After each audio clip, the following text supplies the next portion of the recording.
नमस्कार साथियों, शर्वा क्लासेज में मैं ओपी शर्वा आपका हार्दिक स्वागत करता हूं। साथियों, आज अपन कक्षा 12 के पहले चैप्टर भौतिक भूगोल के मानव भूगोल के मूल जो सिद्धांत है, इस बुक का जो पहला चैप्टर है, पहला चैप्टर जो मुख्य रूप से है उसका नाम है मानव भूगोल, उसकी प्रकृति एवं उसका विषय क्षेत्र। इस पर विस्तार से चर्चा करने वाले हैं। सभी साथी आपके अपने सर्वा क्लासेज यूट्यूब चैनल के साथ में जुड़ जाएं और क्लास को शेयर भी कर दें। जिन साथियों ने अभी तक सब्सक्राइब नहीं किया है तो प्लीज सब्सक्राइब भी कर लें, ताकि आपका अपना चैनल जो है वो थोड़ा सा आगे बढ़े, हमारा हौसला बढ़े और आपके लिए अपन शानदार से शानदार वीडियो जो है लाते रहे। शुरू करते हैं बिना किसी देरी के कक्षा 12 का पहला चैप्टर एनसीईआरटी का जो सिलेबस है उसके अकॉर्डिंग, और कक्षा 12 के मेरे साथियों के लिए, मेरे जो भाई बंधु उनके लिए बहुत ही शानदार क्लास है। जो अभी 12वीं क्लास में आए हैं और जो तैयारी कर रहे हैं उनके लिए, तो इन्हीं शब्दों के साथ में अपनी क्लास को शुभारंभ करते हैं कि रख हौसला व मंजर भी आएगा, रख हौसला वो मंजर भी आएगा, प्यासे के पास चलकर समंदर भी आएगा, थक कर ना बैठ ए मंजिल के मुसाफिर, थक कर ना बैठ ए मंजिल के मुसाफिर, मंजिल भी मिलेगी और मिलने का मजा भी आएगा, मंजिल भी मिलेगी और मिलने का मजा भी आएगा। तो इन्हीं शब्दों के साथ में अपनी क्लास अपनी स्टार्ट करते हैं। वेलकम आप सभी का कक्षा 12 के पहले चैप्टर में मानव भूगोल के मूल सिद्धांत, मानव भूगोल की प्रकृति एवं विषय क्षेत्र। सबसे भूगोल का थोड़ा सा शाब्दिक अर्थ अपन देख लेते हैं, थोड़ा देख चलते हैं। यानी भूगोल शब्द का सबसे पहले प्रयोग किसने किया? तो सर्वप्रथम भूगोल शब्द का जो प्रयोग है वो ग्रीक विद्वान जिसका नाम है इरेटास्थनीज ने किया, जिसका जीवन काल 276 से 194 ईसा पूर्व माना जाता है। इरेटास्थनीज ने ज्योग्राफी जो है किस शब्द से इसकी उत्पत्ति ली है, तो इसका शाब्दिक अर्थ अपन देखते हैं। तो शाब्दिक उत्पत्ति यदि इसकी अपन देखें तो मुख्य रूप से यह ग्रीक भाषा के दो शब्दों से बना है। जियोग्राफी जो है यह इंग्लिश भाषा का वर्ड है, लेकिन यह ग्रीक भाषा के दो शब्दों से बना है। ग्रीक भाषा के दो शब्दों से बना है, एक का नाम है जियो, एक का नाम है ग्राफो। कई जगह ग्राफो आता, कई जगह ग्राफी आता, एक ही बात है। जियो का अर्थ है पृथ्वी से लिया जाता है मेरे दोस्तों, और जो ग्राफो है उसका अर्थ लिया जाता है वर्णन से। इसका मतलब बेसिक सा अर्थ क्या हो गया ज्योग्राफी का बेसिक सा अर्थ हो गया पृथ्वी का वर्णन। क्या हो गया? पृथ्वी का वर्णन। सामान्य शाब्दिक अर्थ है ना, पृथ्वी का वर्णन या पृथ्वी पर पाई जाने वाली भिन्नताओं का अध्ययन। अब यहां जो चैप्टर फर्स्ट है अपना, उसमें वास्तविक शुभारंभ अपन इसका यहां से करें। मानव भूगोल जो है कक्षा 12 के अंदर महत्वपूर्ण एक विषय है। महत्वपूर्ण इसलिए है कि यह चैप्टर जो है कक्षा 12 में मानव भूगोल की दो बुक अपनी है। एक तो मानव भूगोल के मूल सिद्धांत के नाम से, एक भारतोलोक के नाम से। ठीक है, तो कक्षा 12 में ये चैप्टर बड़ा महत्वपूर्ण है, क्योंकि पहला चैप्टर जो होता है उसका अर्थ, उसको किस तरह से डिफाइन किया जाता है, उसका स्कोप क्या है, उसका विषय क्षेत्र क्या है, और किन विषयों से मुख्य रूप से वो जुड़ा हुआ है, आदि पहलुओं पर अपन चर्चा करेंगे। तो बेसिक सी बात है कि एक अध्ययन क्षेत्र के रूप में भूगोल समाकलनात्मक, आनुभविक और व्यवहारिक विषय है। इसका मतलब यह है मेरे दोस्तों कि भूगोल विभिन्न तथ्यों को एक करके समाकलन करता है, आकलन करता है, सभी विषयों को जोड़कर देखता है, यानी अन्य विषयों को लेकर के उनको जोड़ करके उनका आकलन करता है। इसीलिए यह सम आकलनात्मक विषय है। दूसरा है आनुभविक है, क्योंकि प्रकृति मनुष्य का आवास है, और प्रकृति मनुष्य का आवास है क्योंकि मनुष्य प्रकृति में ही जन्म लेता है, इसमें भी पलता बढ़ता है और इसमें ही नष्ट हो जाता है। तो सारे सारे अनुभव मुख्य रूप से मनुष्य के कहां पे है, प्रकृति के साथ ही है, ठीक है ना। तो भूगोल क्या करता है, मनुष्य की वास्तविक क्रियाओं को अनुभव करता है और उसका एक्सप्लेन करता है, उसका वर्णन करता है। यानी भूगोल कुछ बातें जो है वास्तविक अनुभव करके उनको रिसर्च करके अपने तक पहुंचाता है, या यूं कहें कि भूगोल वास्तविक धरातल पे कुछ जो भौगोलिक घटनाएं हैं उनको फिर अनुभव करके, है ना, अनुभव के साथ में हमें साझा करता है। और दूसरा है व्यवहारिक। भूगोल क्या करता है, इसमें एक व्यवहारवाद भी आएगा मुख्य रूप से। तो व्यवहारिक है भूगोल, क्योंकि यदि अपन देखेंगे कि भूगोल की सभी घटनाएं जो हो रही है, चाहे वो वर्षा की बात कर लें, चाहे तापमान की बात कर लें, चाहे अन्य परिघटनाओं की अपन बात कर लें, सभी घटनाएं मानव जीवन के व्यवहार में परिलक्षित होती है, क्योंकि कहीं ना कहीं मनुष्य उन परिघटनाओं के साथ में कोरिलेशन यानी जुड़ा हुआ है ना। प्रत्येक घटना मनुष्य के जीवन में अपना अहम रोल अदा करती है ना। तो कहीं ना कहीं भूगोल व्यवहारिक भी है और मनुष्य के साथ भौगोलिक घटनाओं को जोड़ करके उनका व्यवहार में किस प्रकार से चेंजेज है, क्या परिवर्तन है, आदि पहलुओं को बताने का प्रयास करती है। उसके बाद में है भूगोल किसी घटना या परिघटना को दिक्काल के संदर्भ में भौगोलिक अध्ययन करता है। दिक्काल के, अब कोई भी घटना घटित हो गई है ना, तो भूगोल क्या करता है, उस घटना के कालक्रम की कब हुई और कहां हुई। जैसे मान लिया एक यहां पे दिक्काल की बात करते हैं, दिक्काल। अब इसका दिक्काल के रूप में अध्ययन, जैसे मैंने कह दिया भाई भूकंप आया, तो भूकंप आया, ठीक है। अब भूगोल इसका अध्ययन करेगा तो मुख्य रूप से क्या करेगा, भूकंप आया कब और कहां आया, वह क्यों आया।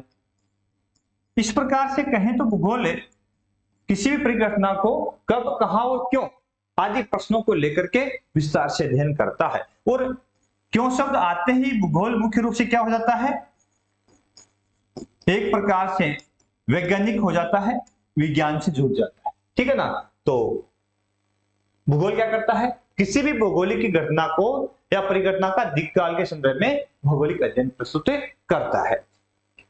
उसके बाद में पृथ्वी के दो प्रमुख घटक है। कितने घटक है, दो। एक तो होगी प्रकृति या जो भौतिक पर्यावरण, हमारे आसपास में जो भी परिघटनाएं है ना, ये संपूर्ण परिघटनाएं, संपूर्ण जो पर्यावरण आपके आसपास में नजर आ रहा है, ये भौतिक पर्यावरण। और दूसरा है जीवन। साथियों, प्रकृति में मनुष्य की उत्पत्ति के बाद में मानव भूगोल का उद्भव माना जाता है। उससे पहले मानव भूगोल की कल्पना नहीं थी। हालांकि मानव भूगोल की बात की थी रेडजियल ने, सबसे पहले रेडजियल ने इसको एक आधार दिया, किसके रूप में, मानव भूगोल के रूप में, ठीक है। लेकिन फिर भी अपन कहें कि तो प्रकृति का मनुष्य अभिन्न अंग है ना।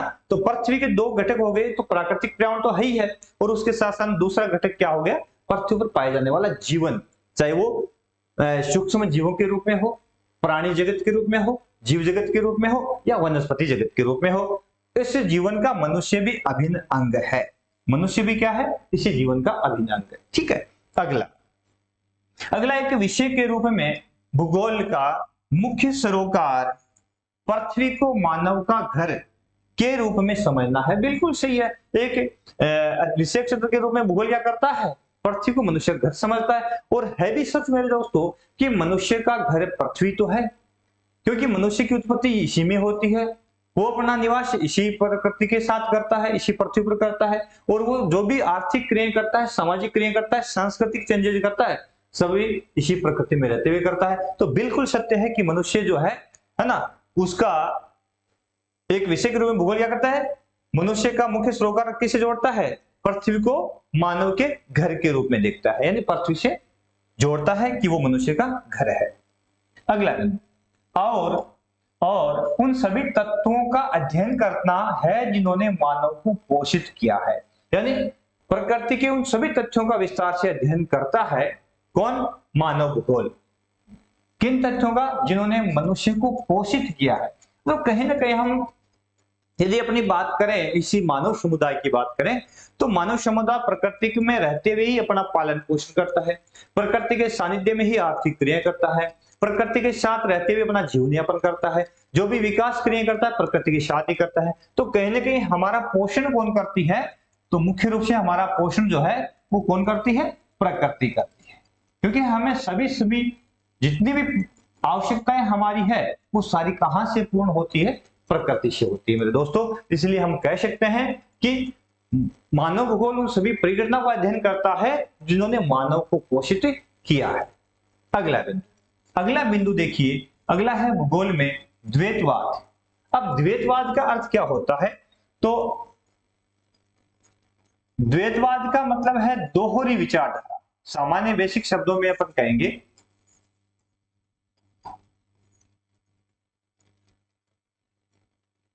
द्वैतवाद। तो द्वैतवाद का मतलब क्या हो गया? किसी भी तथ्य पर दो तरह के विचार। अब जो भी एक बिंदु है उसको दो तरह के विचार आ जाते हैं, तब द्वैतवाद का जन्म होता है। अब दो तरह के विचार कैसे आए? जैसे कि अपन कहते हैं कि भूगोल जो है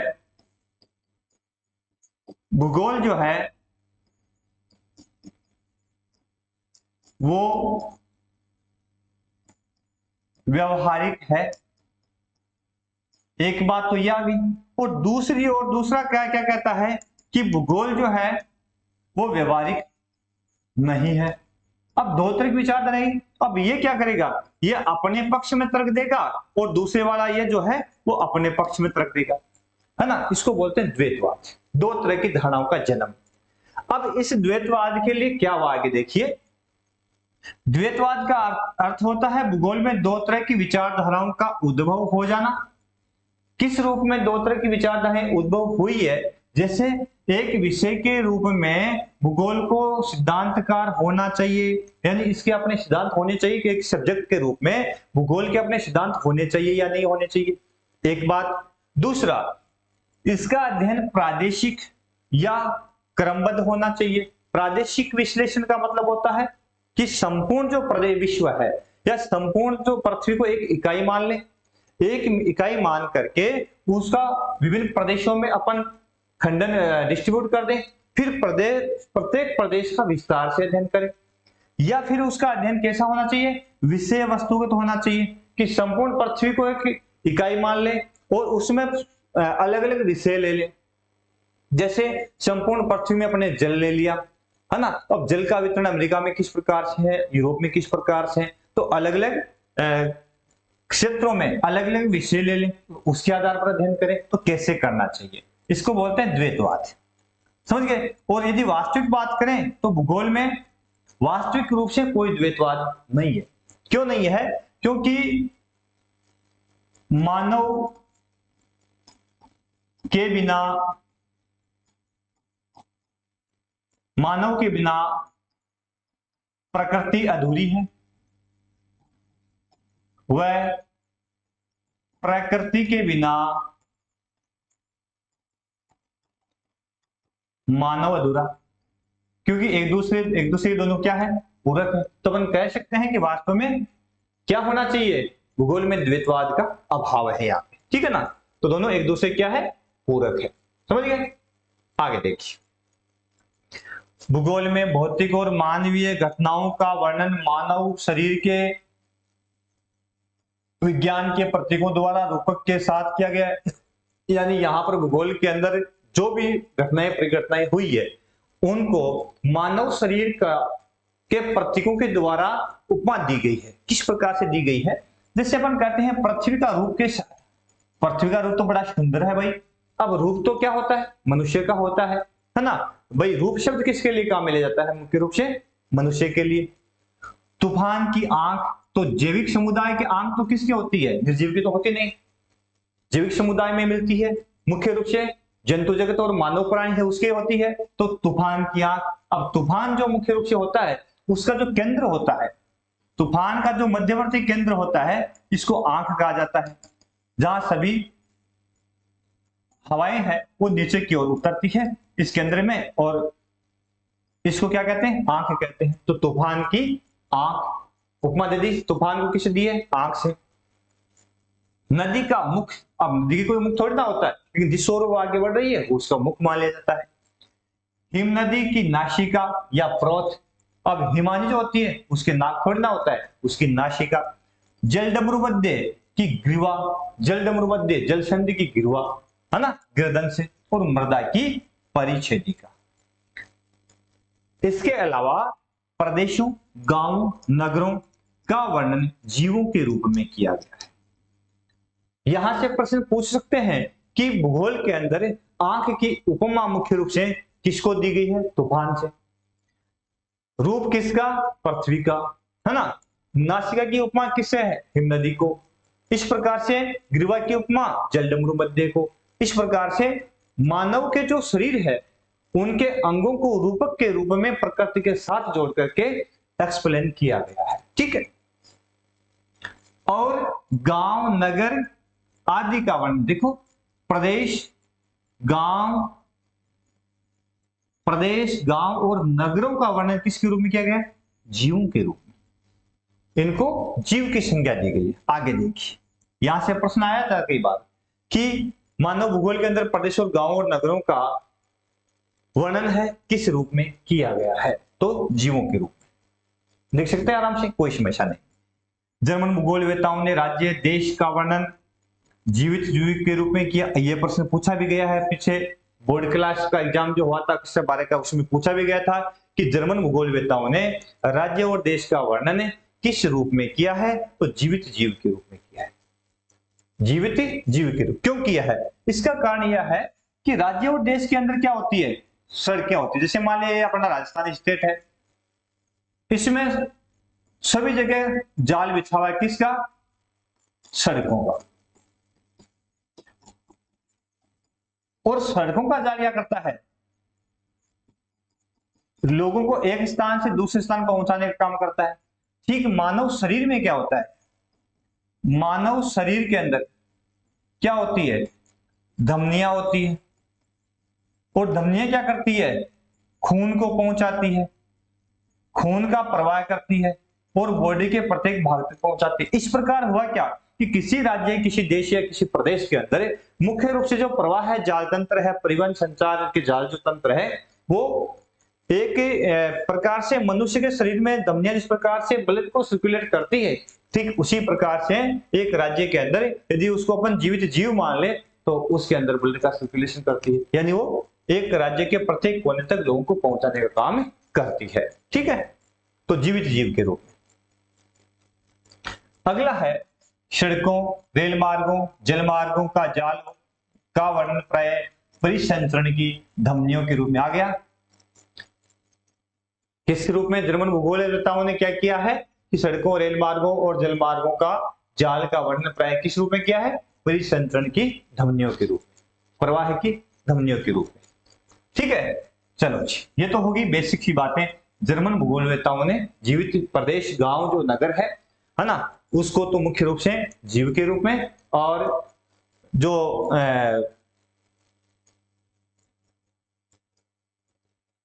राज्य और देश है, राज्य और देश है, उनका वर्णन जर्मन भूगोलवेताओं ने किस रूप में किया है? जीवित जीव के रूप में किया है। ठीक है, उसके बाद में भूगोल का विभाजन दो भागों में होता है मुख्य रूप से। एक का नाम भौतिक भूगोल, और जिसके जनक हिकेटियस को माना जाता है। हालांकि भूगोल का जनक भी हिकेटियस ही है। भूगोल का जनक किसको मानते हैं? हिकेटियस को माना जाता है। तो भूगोल का जनक भी कौन है? हिकेटियस। तो भूगोल के जनक कौन हो गए? हिकेटियस। लेकिन जब भौतिक भूगोल की बात आती है, थोड़ा सा यहां चेंज करना, भौतिक भूगोल की बात आए तो हम्बोल्ट ने विस्तार से भौतिक भूगोल का एक्सप्लेन किया था। तो भौतिक भूगोल का जो जनक है हम्बोल्ट को माना जा सकता है। ठीक है, फिर है मानव भूगोल। तो मानव भूगोल जो है मुख्य रूप से इसके जनक किसको मानते हैं? जर्मन भूगोलवेता फ्रेडरिक रेडजियल को माना जाता है। किसको माना जाता है? फ्रेडरिक रेडजियल को। जर्मन भूगोलवेता, तो जर्मनी का संबंध, जर्मनी से संबंध है इनका, और रेडजियल को मानव भूगोल का जनक माना जाता है, क्योंकि रेडजियल ने ही सबसे पहले मानवीय क्रियाओं को एक विषय का रूप दिया। प्रकृति में रहते हुए मनुष्य जो जो क्रियाएं करता है उनको एक विषय का रूप दिया। किसने? फ्रेडरिक रेडजियल ने। ठीक है, इस कारण से उनको मानव भूगोल का जनक कहते हैं, जिनका जन्म लगभग 1844 में हुआ था। इसका मतलब क्या होता है कि मानव भूगोल की उत्पत्ति किस में होती है? 19वीं सदी में। 19वीं सदी में। इसका कारण है कि रेडजेल ने सबसे पहले मानव भूगोल जो है उसका उद्भव किया। क्यों? क्योंकि उन्होंने मानवीय क्रियाओं को जो प्रकृति के साथ मनुष्य करता है उसको एक विषय के रूप में या उसका अध्ययन पर बल दिया, है ना, वही आगे चल के क्या हो गया, मानव भूगोल हो गया। तो इसका उद्भव कब हो गया? 19वीं सदी में। कब हुआ? 19वीं सदी के अंदर। उसके बाद देखिए मानव भूगोल, ह्यूमन जियोग्राफी। 19वीं सदी के पूर्व तक भूगोल एक विशिष्ट विज्ञान था जिसमें भूतल के परिवर्तनशील स्वरूप का क्रमबद्ध अध्ययन किया जाता था, तब इसे भूगोल कहा जाता था। स्टार्टिंग की बात करें 1859 में, कुछ बेसिक बातें मैं बता रहा हूं आपको। 1859 ईस्वी में चार्ल्स डार्विन की पुस्तक प्रजातियों की उत्पत्ति, द ओरिजिन ऑफ स्पीशीज प्रकाशित हुई, जिसमें जीवों की उत्पत्ति और प्राकृतिक वातावरण से अनुकूलन की स्पष्ट व्याख्या की गई। किसके द्वारा? डार्विन के द्वारा, है ना, कि प्राकृतिक वातावरण और जीवों की उत्पत्ति के बीच में अन्योन्य संबंध पाया जाता है। इसमें बताया गया कि वातावरण में सफल अनुकूलन करने वाले जीव ही जीवित बचे हैं, और आज भी यही बात सत्य है। डार्विन का सिद्धांत आज भी लागू होता है कि जिस व्यक्ति विशेष ने, जिस जीव विशेष ने प्रकृति के साथ में अनुकूलन कर लिया वो जीवित बचा, यानी अपने आप को प्रकृति के अनुसार ढाल लिया। अनुकूलन का मतलब क्या हो गया? नया वर्ड अनुकूलन।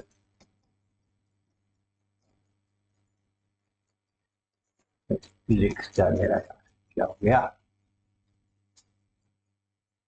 नोट रिस्पोंडिंग क्यों आ रहा है? अनुकूलन, है ना, इसका मतलब है प्रकृति के अनुसार, यह प्रश्न आता है कई बार, अनुसार अपने आप को ढालें। ठीक है, तो प्रकृति के अनुसार अपने आप को अपने ढाल लेते हैं, उसको अपन अनुकूलन कहते हैं। और वास्तव में यही कारण है, अनुकूलन का कारण है कि मरुस्थलों में पौधों की जड़ें लंबी होती है, पत्तियां कांटेदार होती है, ठीक है ना, होती है। ये क्या है? एक प्रकार का अनुकूलन का उदाहरण है ना।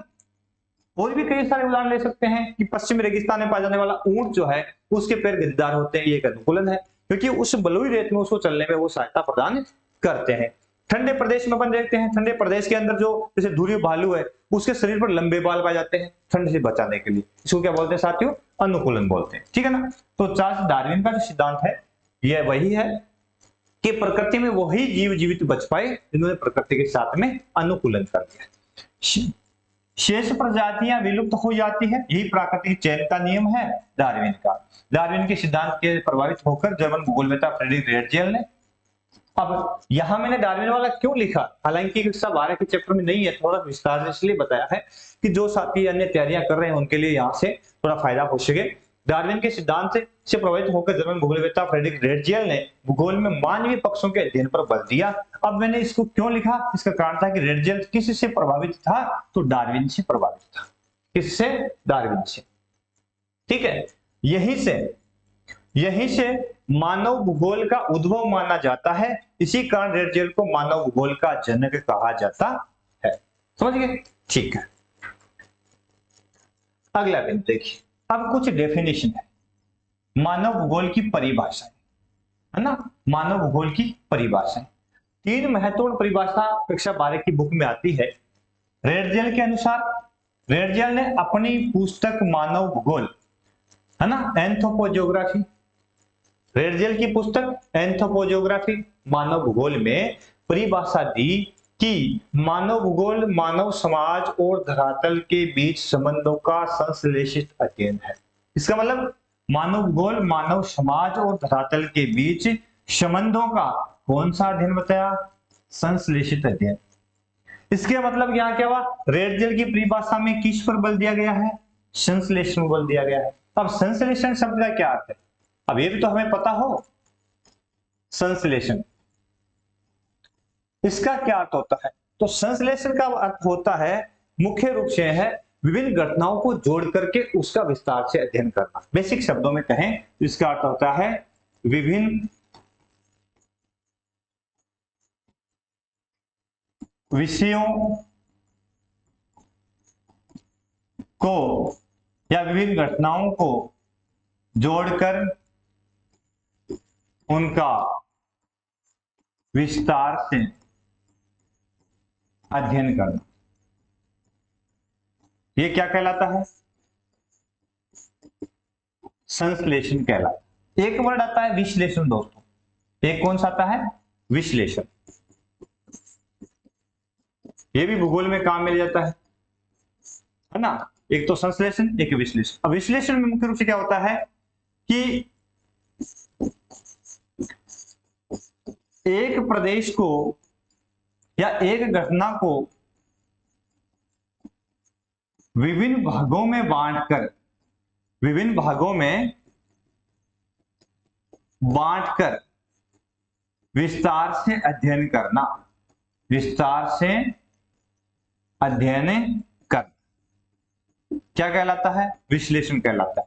विश्लेषण का मतलब तो हो गया किसी चीज को, किसी विषय को, किसी समस्या को या किसी प्रदेश का अध्ययन करते, उस प्रदेश को अपन तोड़े, पार्टों में डिवाइड करें और पार्टों में डिवाइड कर उसका विस्तार से अध्ययन करेंगे। और संश्लेषण में क्या करेंगे? विभिन्न विषयों से विभिन्न बिंदुओं को एकत्रित करेंगे और एकत्रित करके और उनका विस्तार से अध्ययन करेंगे। उन सबको जोड़ करके अपन देखेंगे, है ना, फिर उनका विस्तार से अध्ययन करेंगे, तो उसको अपन कहेंगे संश्लेषण। ठीक है, तो एक तो हो गया विश्लेषण, एक हो गया संश्लेषण। थोड़ा पानी पी लेते हैं।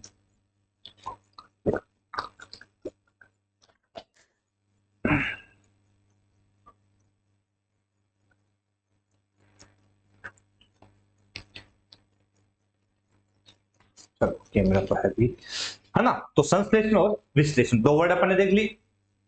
उसके बाद देखो अमेरिकन भूगोलवेत्ता एलन चर्चिल सैंपल की परिभाषा।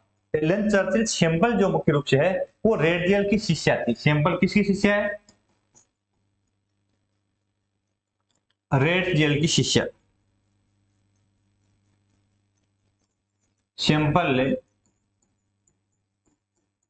रेडियल की शिष्या।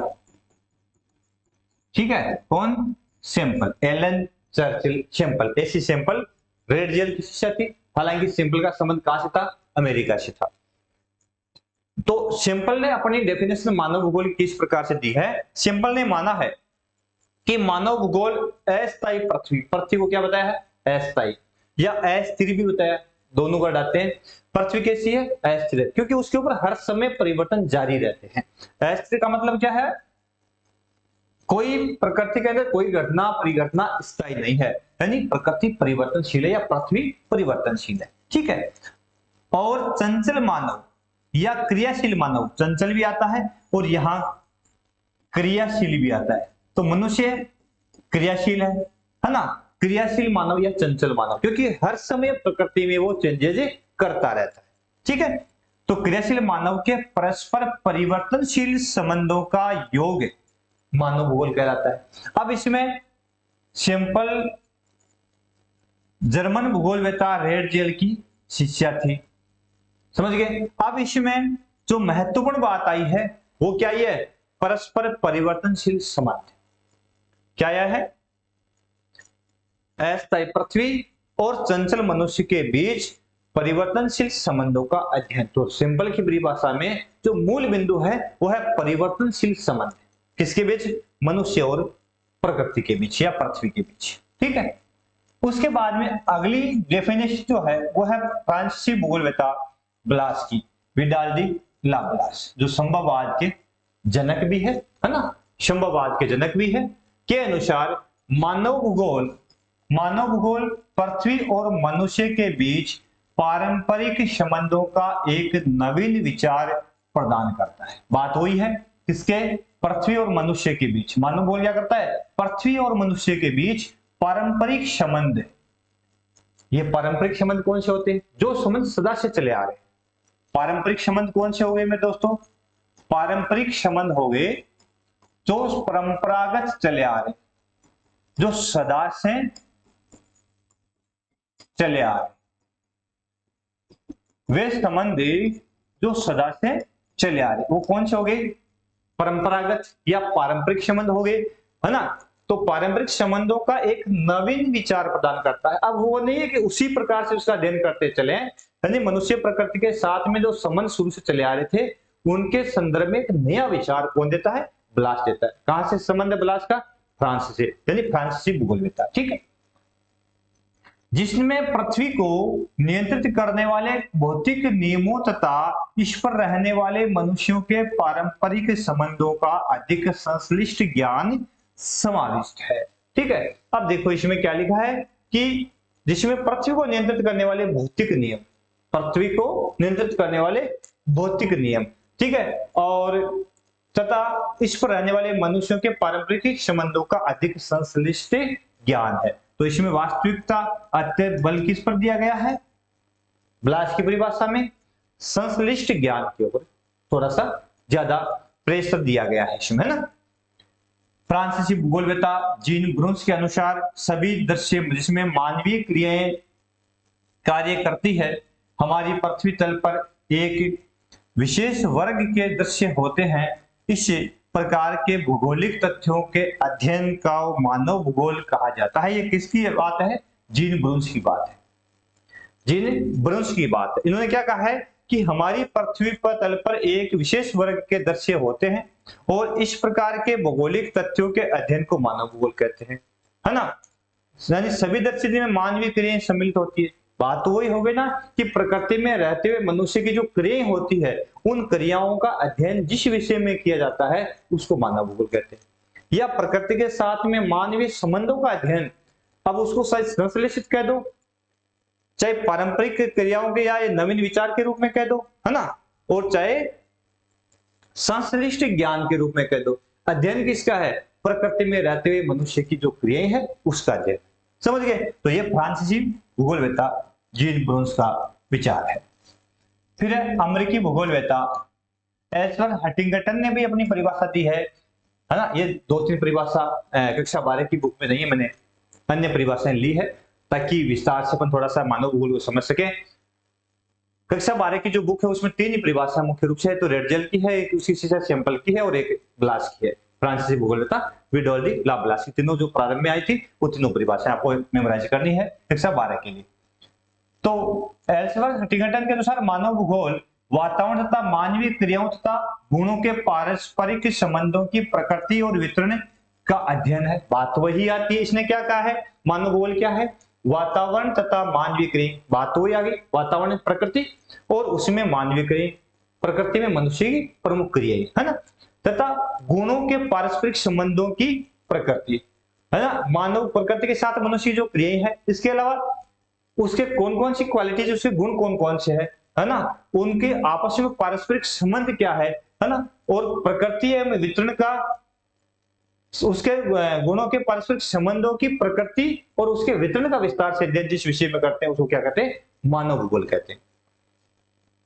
फिर फ्रांसीसी विद्वान डिमांजिया के अनुसार मानव भूगोल मानवीय वर्गों और समाजों के तथा प्राकृतिक वातावरण के संबंधों का अध्ययन। बात वही आती है अंत में कुल मिला के कि प्रकृति में रहते हुए मनुष्य की जो क्रियाएं हैं या प्रकृति के साथ में मनुष्य की जो संबंध है उसका अध्ययन जिस विषय में किया जाता है उसको मानव भूगोल कहा जाता है।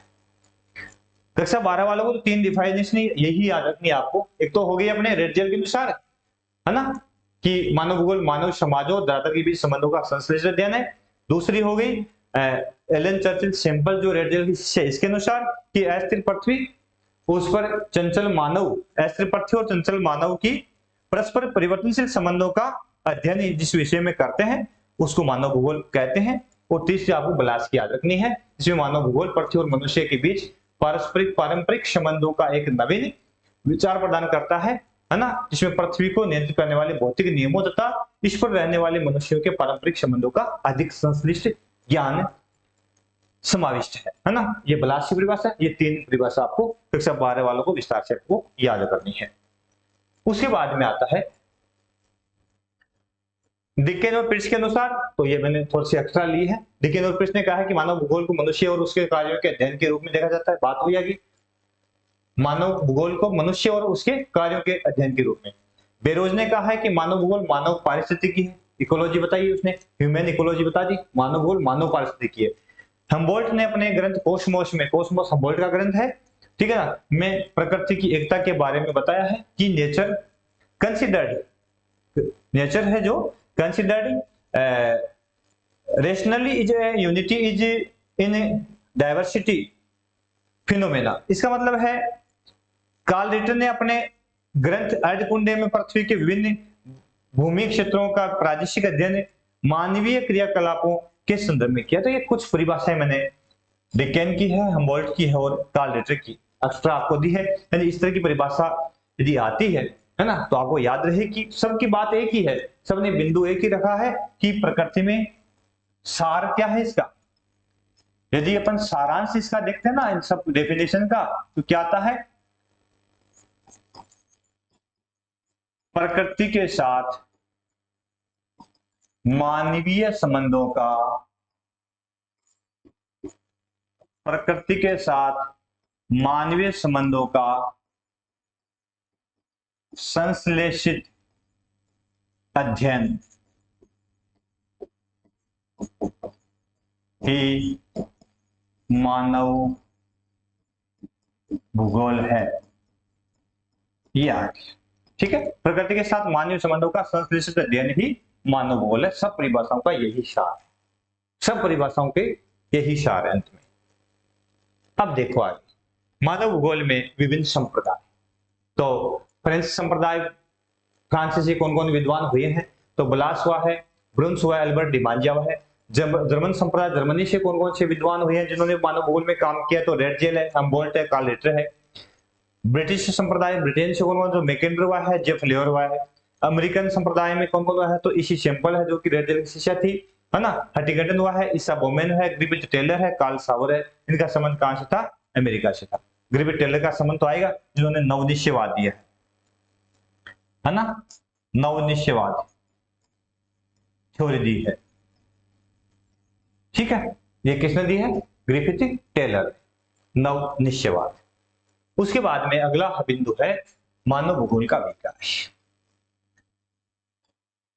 मानव भूगोल का विकास किस प्रकार से हुआ है, तो मुख्य रूप से वैज्ञानिक दृष्टि से मानव भूगोल की शुरुआत 18वीं सदी में मानी जाती है। वैज्ञानिक दृष्टि से 18वीं सदी से क्यों मानी जाती है, क्योंकि 1844 में रेडजेल का जन्म, किसका जन्म, रेडजेल का जन्म, और उन्होंने इस पर अध्ययन शुरू किया क्योंकि मानव भूगोल को मानव भूगोल के रूप में पहचान दिलाने वाला रेडजेल ही था, समझ गए। इस कारण से अपन कह सकते हैं कि 1844 में इसका जन्म हुआ। इसके बाद में उन्होंने मानव भूगोल को एक शाखा के रूप में स्थापित किया, मानव भूगोल को एक शाखा के रूप में स्थापित किया, शाखा के रूप में स्थापित करने का श्रेय किसको जाता है, रेडजेल को, समझ गए इन्होंने। लेकिन इससे पूर्व कुछ प्रयास हुए, जैसे कि कब कब इसका प्रयास हुआ, 18वीं सदी में हुई।